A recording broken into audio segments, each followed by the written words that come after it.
Lion चेयार मोननो हायो बिनि थाखाय बे बेबस्था खालामनाय जादों। दिनै दिपेन बर' बिथाङा फरायसा आफादखौ एंगारनानै राजनितिकआव फैनो नागिरदों, मोजां खोथा। दिनैहाय बिपिएफ दोलोनि सिडब्लिउसि सिटिं दिनै बे काजलगावनि आलायखुंग्रि फिल्ड बेहाय जागासिनो दङ।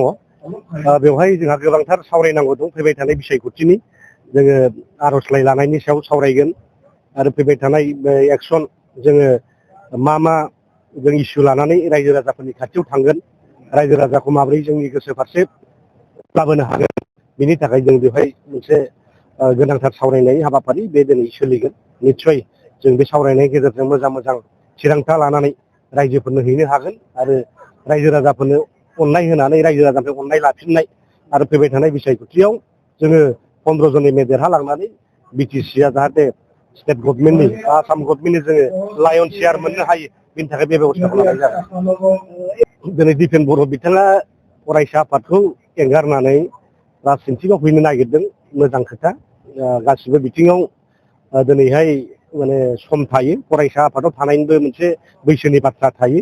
दा बेनिखायनो बिथाङा फैनो नागिरदों, वेलकाम। आरो बिथांखौ आं खावलायगोन जाहाथे मोजां राजनितिक दोलोआव हाबनानै जाहाथे बिथांनि पलिटिकेल लाइफआ जाहाथे मोजां जायो, देरहाथारनायनि माबा मोनसे बे सिद्धान्तखौ बिथाङा लायो, आं बेखौ खावलायगोन। जाहाथे बबेबा मोनसे गोदोखानाय नावआव गाखोनानै जाहाथे गावनि भबिष्यत राजनितिखौ धंस' खालामनानै लाया, ओंखायनो सिन्था खालामनानै जाहाथे बिथाङा राजनितिक दोलोआव हाबो, बेखौ खावलायगोन।